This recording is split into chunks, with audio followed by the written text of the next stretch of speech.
The day the final payment cleared, I came home with a quiet kind of triumph. For years, the mortgage had felt like a second heartbeat, steady and relentless. But now the weight was gone. I set the keys on the kitchen table, letting myself breathe in the silence of victory. Morella's heels clicked across the tile, sharp as her voice. "Perfect," she said, lips curving into a smile that didn't reach her eyes. "Now hand over the keys. This house belongs to your sister." I blinked. Sure, I'd misheard. But Celine was already drifting through the living room with her phone held high, narrating a video tour for her followers. "And here's my new place," she chirped, panning across the walls I had painted late into the night after work. The room tilted, my throat tightened as if every sacrifice, every sleepless hour had been erased in a single breath. My chest rose with words I wanted to shout that every dollar had been mine, that this house stood because of me, but no sound came. Instead, I froze, holding the weight of their smug glances. Morella tapped her fingers against the counter. "Don't make this dramatic. You've done your part. Now let Celine live the life she deserves." Heat surged under my skin, but I forced my voice steady. I leaned forward, meeting my mother's eyes, and whispered 4 words. Just 4, but they stopped her mid-smirk, her breath catching as color drained from her face. Celine laughed, dismissing me with a flick of her wrist. Morella recovered quickly, narrowing her eyes.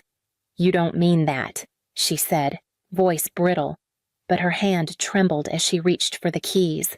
I didn't move them. I only sat back, letting the silence stretch, already knowing this was only the beginning. When Morella's finances collapsed, it was like a quiet storm no one else seemed to notice. Bills stacked on the counter, late notices hidden under magazines, and the steady hum of her voice insisting everything was handled. I knew better. I was the one who stepped into the bank, signed my name on the papers, and agreed to a mortgage that would bleed me $7,500 every month. I told myself it was temporary, a bridge until my mother regained her footing. That bridge stretched into years. I worked through nights when the glow of my laptop was the only light in the house, taking side projects, answering emails at dawn, canceling vacations before they were even planned. My salary went into the payments, my side income into repairs and upgrades. I carried it all quietly, believing silence was a form of love. Morella took that silence and twisted it. She told neighbors and relatives I was comfortable, that I didn't really carry weight. My sacrifices, invisible by design, became fuel for her story that I contributed less than I did. And Celine, well, she was always the chosen one. When we were girls, Morella cheered for her smallest victories, Celine's solo in the school play, her passing grade in math. For me, the bar shifted higher each time. "Your season will come," she'd say, patting my shoulder as if patience were a prize. I believed her for far too long.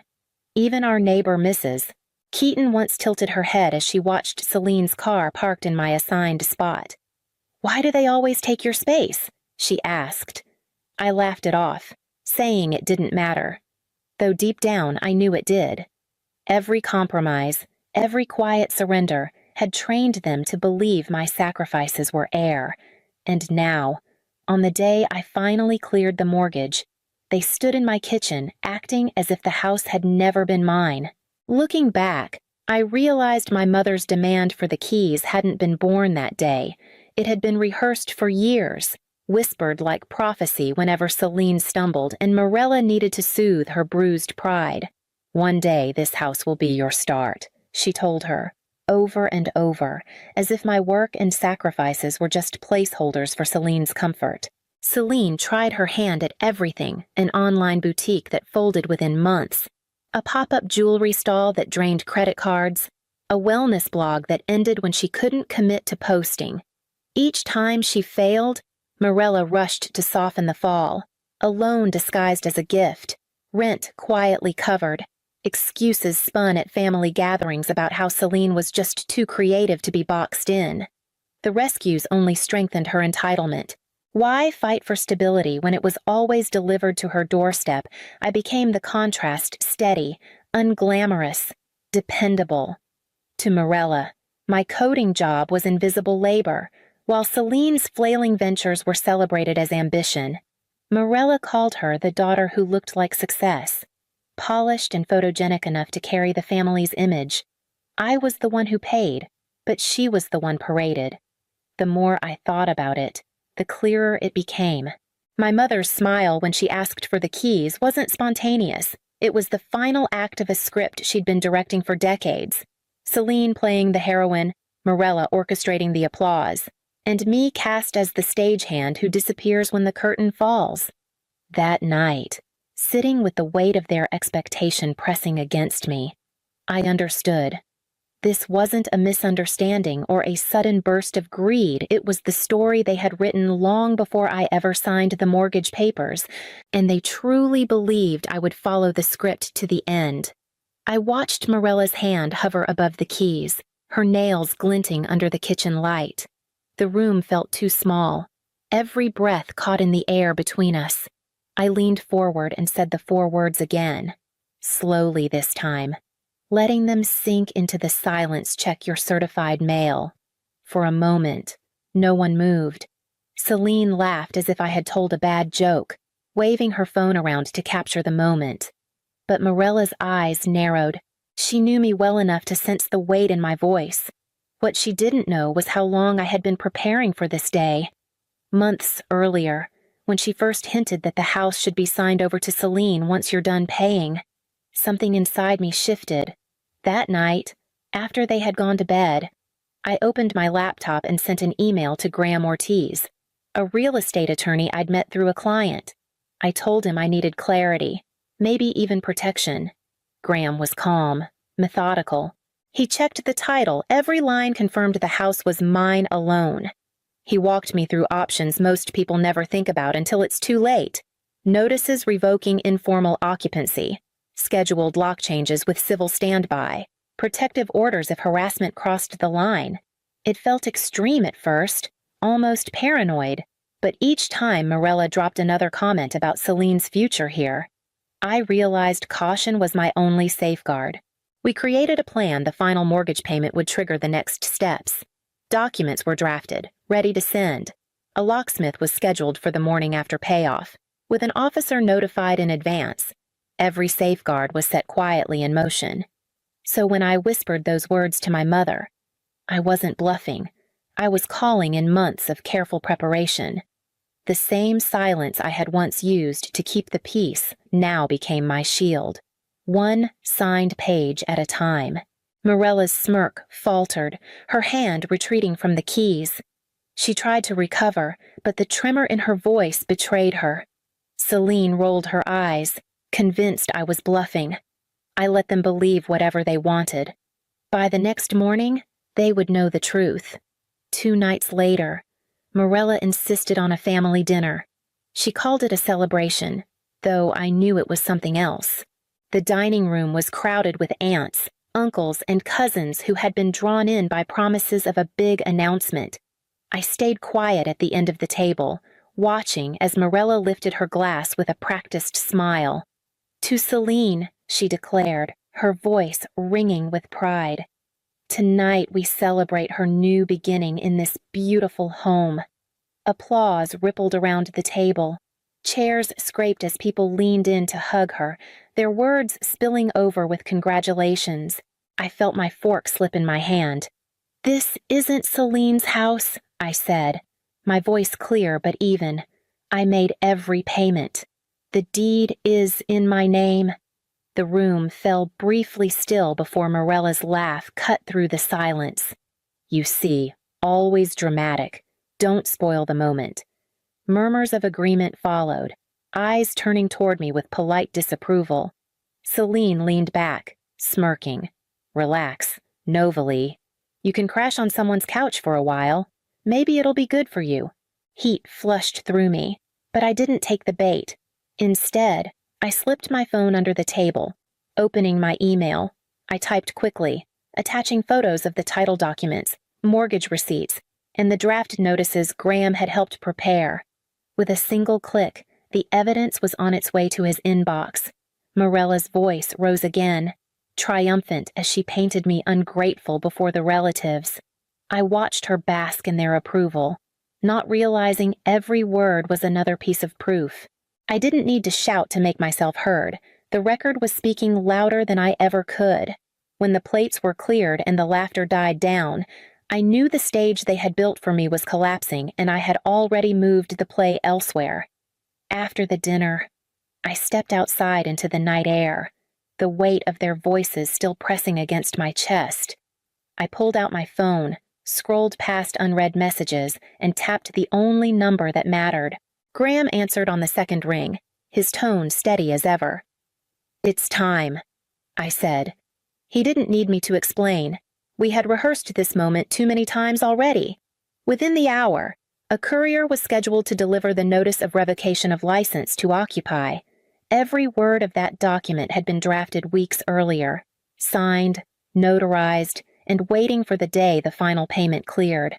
The house might have felt like a battlefield, but on paper, it was mine alone. Graham confirmed the rest of the plan, the locksmith appointment for early morning, the civil standby arranged through the local precinct, even a temporary protective order drafted in case Morella or Celine tried to force their way back in. Nothing about this was sudden. It was the quiet architecture of foresight, built while everyone else mocked me for being too cautious.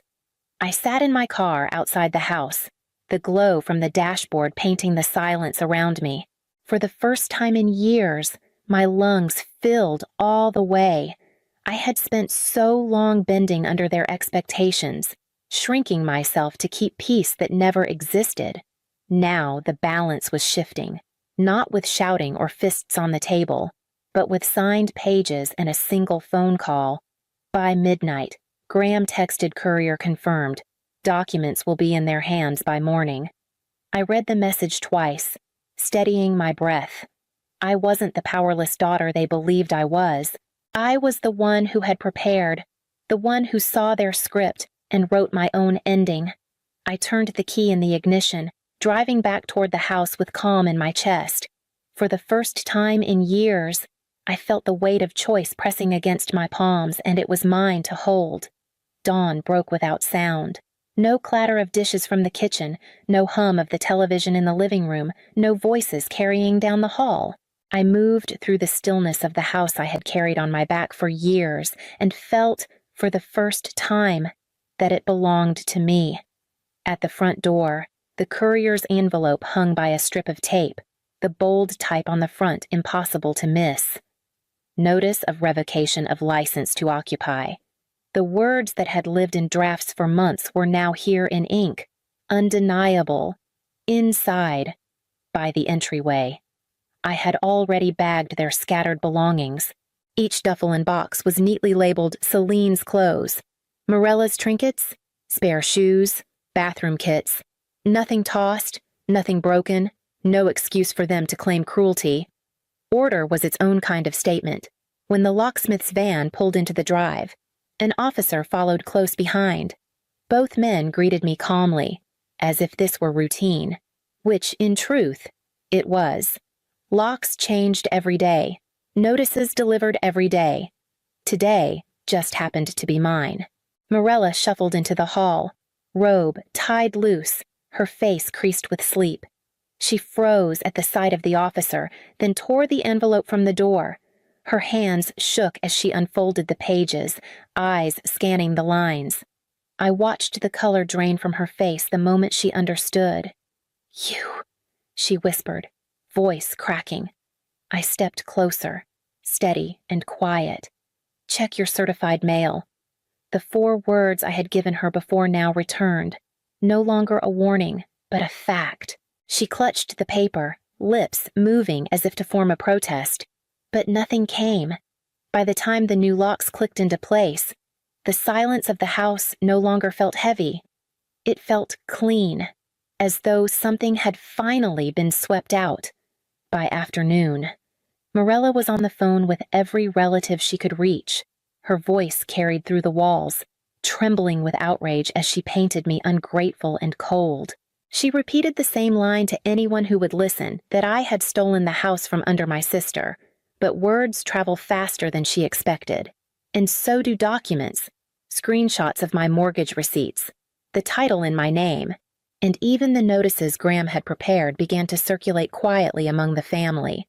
One cousin messaged me directly, saying, "I didn't know you carried all of that by yourself."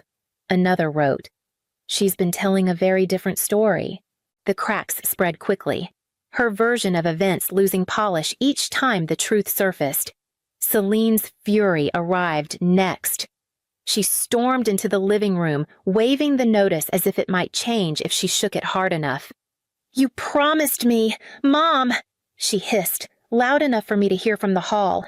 "You said this would be mine." Morella tried to hush her, but Celine's anger broke through years of careful shielding. Their alliance bent, then snapped. With the shouting came the memory's old betrayals pushed into daylight. The time Morella had used my savings account to cover one of Celine's failed ventures without asking. The night Celine had listed the house online as an event space for her friends, leaving me to deal with strangers knocking on my door.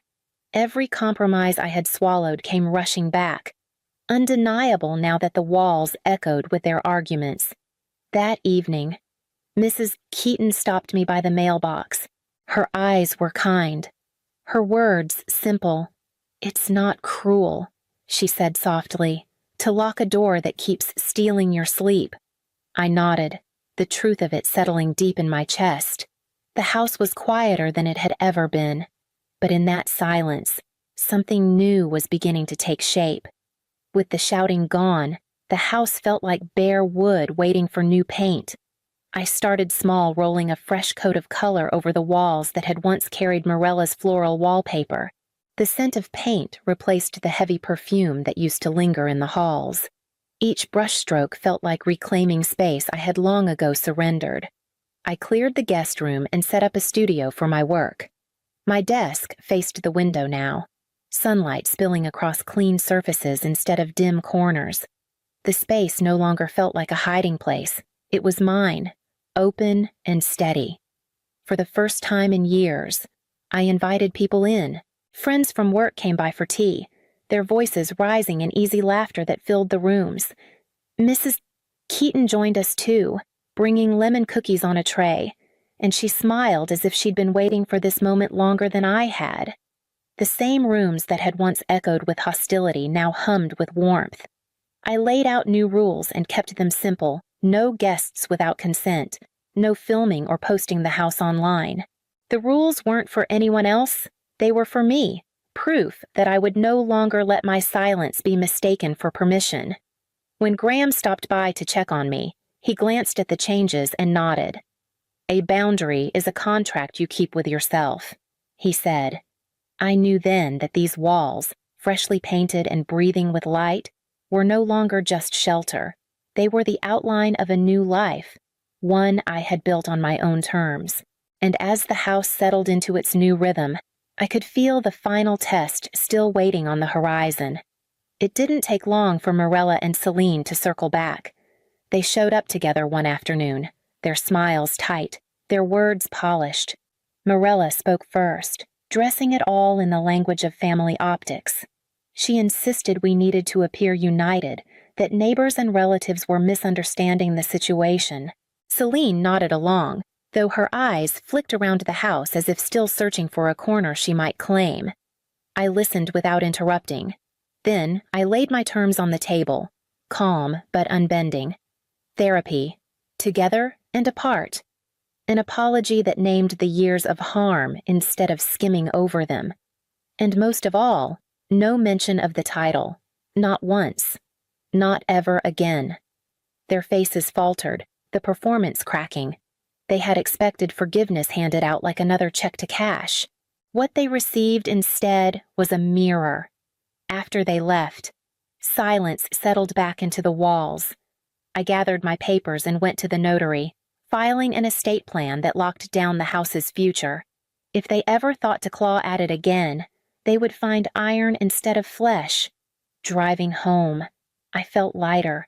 A house, I realized, is nothing but wood and walls. It can be built, sold, or lost. But a home is different. It is the space where you refuse to barter away your dignity. That was what I had built here, not with money alone, but with the choice to stop shrinking myself. I locked the door that evening, watered the fern on the porch, and picked up my bag for work. Behind me, the house stood quiet, mine in more ways than a deed could ever prove.